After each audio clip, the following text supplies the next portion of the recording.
أعوذ بالله من الشيطان الرجيم. بسم الله الرحمن الرحيم. الحمد لله رب العالمين الرحمن الرحيم مالك يوم الدين إياك نعبد وإياك نستعين اهدنا الصراط المستقيم صراط الذين أنعمت عليهم غير المغضوب عليهم ولا الضالين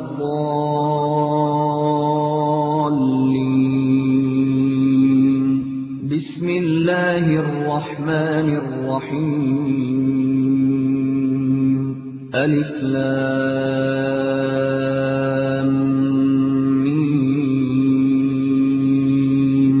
ذلك الكتاب لا ريب فيه هدى للمتقين الذين يؤمنون بالغيب ويقيمون الصلاة ومما رزقناهم ينفقون.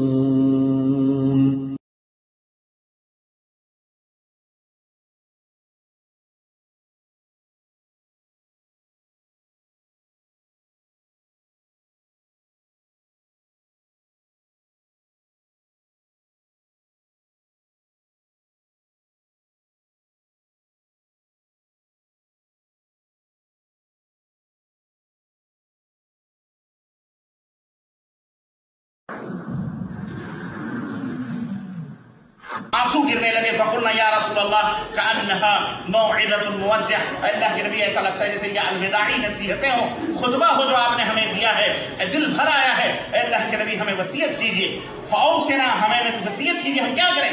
قال اوصیکم بتقوی اللہ والسمع والطاعہ، اللہ کے نبی صلی اللہ علیہ وسلم نے فرمایا کہ میں تمہیں تقوی کی وصیت کرتا ہوں اور سمع و طاعت کی وصیت کرتا ہوں، یعنی سنو اور اطاعت و پیروی کرو، اطاعت و پیروی کرو، یعنی مسلمانوں کے جو امیر ہیں، مسلمانوں کے جو اولاد امور ہیں، جو ان کے ذمہ داران ہیں، ان کے عزت، ان کے آب، ان کے گھر، ان کے بار اور نظم اور نسق اور حکومت کے، ان کی تم سمع و طاعت کرو، ان کی فرما برداری کرو، تاکہ مسلمانوں کا کلمہ ایک رہے، آپس میں اختلاف نہ پیدا ہو، امت کی ہیبت اور امت کا روب کافروں کے، مشرکوں کے، یہود و نصارہ کے دلوں کے اندر، تمہارے دشمنوں کے دلوں کے اندر وہ روب اور وہ دبدبہ بیٹھا رہے، ایک قیادت ہوگی، ایک قائد ہوگا، رہنما ہوگا، اسی کے جھنڈے کے نیچے مومنین ہوں گے تو لوگوں کے دلوں کے اندر ان کا روب پیدا ہوگا، اور اس طرح سمع و طاعت کے ذریعے سے جماعت مسلمان متحد رہیں گے، متفق رہیں گے۔ اسی لیے اللہ کے نبی نے فرمایا وَإِن تَعَمَّرَ عَلَيْكُمْ عَبْدٌ، بھلے تمہارے اوپر کوئی غلام ہی کیوں نہ امیر بنا دیا گیا ہو، یعنی تمہارا امیر تمہارے ذمہ کوئی غلام ہی کیوں نہ ہو، اپنے حکمرانوں کو حقیر نہ سمجھو، ان سے ان کی سمع و طاعت کرو جب تک وہ اللہ کا حکم دے، رسول اللہ صلی اللہ علیہ وسلم کی باتوں کا حکم دے، نماز کا حکم دے، بھلائیوں کا حکم دے، جب تک تم ان کی اطاعت و پیروی کرو۔ کیوں؟ اللہ کے نبی نے فرمایا فَإِنَّهُ مَن يَعِشْ مِنكُمْ فَسَيَرَىٰ اخْتِلَافًا كَثِيرًا، اس لیے کہ میرے بعد تم میں جو زندہ رہے گا وہ بہت زیادہ اختلاف دیکھے گا۔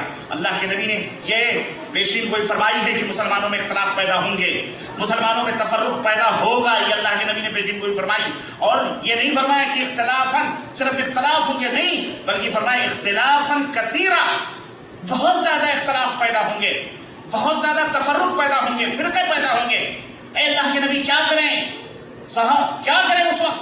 ایسے اللہ کے نبی نے ہمیں اندھیرے میں نہیں چھوڑا کہ فرقے پیدا ہوں گے، جماعتیں پیدا ہوں گی، فتنے کا سبب بنیں گے، تو اے میری امت کے لوگوں، تم جس کے منہ لگنا، جس کے ساتھ لگنا لگ جاؤ، ہم سے آگے مل جاؤ گے قیامت کے دن۔ نہیں، اللہ کے نبی نے ہمیں نجات کا راستہ بھی بتلایا، ایسے اختلاف کے موقع پر نجات کا ذریعہ بھی بتلایا۔ فقال علیکم بسنتی وسنت الخلفاء الراشدین، اے میری امت کے لوگوں، ایسے اختلاف کے موقع پر میری سنت کو، میرے خلفاء کی سنت کو لازم پکڑنا۔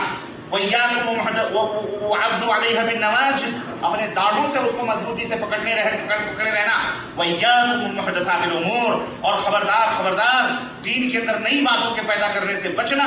فَإِنَّ كُلَّ مُحْدَثَةٍ بِدْعَةٍ، اس لیے کہ ہر نئی چیز دین کے اندر پیدا کی بدعت ہے۔ وَكُلُّ بِدْعَةٍ ضَلَالَةٍ، اور ہر بدعت گمراہی ہے، اور ایک روایت میں ہر گمراہی جہنم میں پہنچانے والی ہے۔ اس طرح سے اللہ کے نبی صلی اللہ علیہ وسلم نے امت کے اندر آراء اور افکار کے اختلافات کا ذکر کیا. مذاہب، جماعتیں، فرقے پیدا ہوں گے، لیکن وصیت ہمیں کس بات کی اللہ کے نبی نے کی کہ اگر تم نجات چاہتے ہو اس فتنے سے بچنا چاہتے ہو تو کیا کرو؟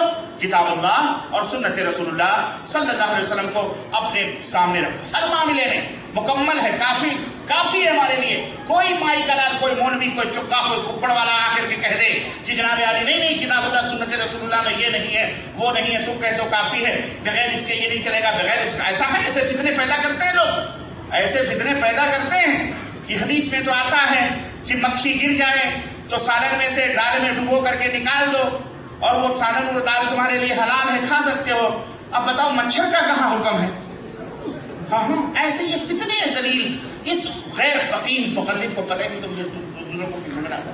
مچھر گر جائے تو کیا کرو گے؟ مچھر تو مکھی نہیں، اب اس کا کیا حکم ہے؟ حدیث میں آتا حلال کھاؤ، گائے کھاؤ، بیل کھاؤ، فلاں کھاؤ. بھینس کا گوشت نہیں لکھا تو بھینس کیوں کھاتے ہو؟ یہ فتنے، یہ شکوک، یہ شبہات اور بھی پیدا ہوں گے اسلام میں. یہ تو آپسی شکوک اور شبہات ہے مسلمانوں کے جو فرقے بنے، اور جو کفار اور یہود اور نصارہ کے شکوک و شبہات ہیں، اعوذ باللہ استغفر اللہ، وہ تو طامۃ الکبریٰ. خیر ان کا جواب دے دو گے، بہت آسانی کے ساتھ آپ کو ان کا جواب دے دو گے اور وہ سمجھ بھی آئیں گے اور وہ آپ کے گریبان بھی نہیں پکڑیں گے.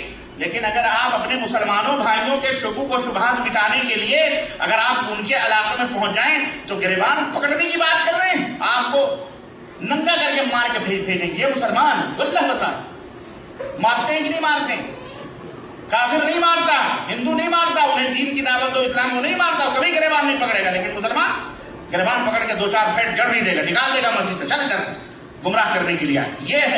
یہ فتنے، ان فتنوں سے کیسے نجات حاصل ہو سکتی ہے؟ میرے مسلمان بھائیوں، لوگوں نے کوئی حل پیش نہیں کیا ہے. وہی حل جو حضرت محمد رسول اللہ صلی اللہ علیہ وسلم نے پیش کیا، وہی حل ہمارے لیے ہے، اور وہ ہے کتاب اللہ اور سنت رسول اللہ اور منہج خلفائے راشدین. کہ جب بھی ان میں بھی کبھی اس طرح کا کوئی فتنہ پیدا ہوتا تھا، خلافت کا فتنہ پیدا ہوا، آپس میں خلیفہ کون بنایا جائے اس کا فتنہ پیدا ہوا، اسی طرح سے معنی زکوٰۃ کا فتنہ پیدا ہوا، اسی طرح سے بہت سارے فتنے پیدا ہوئے. سامنے کون لوگ تھے؟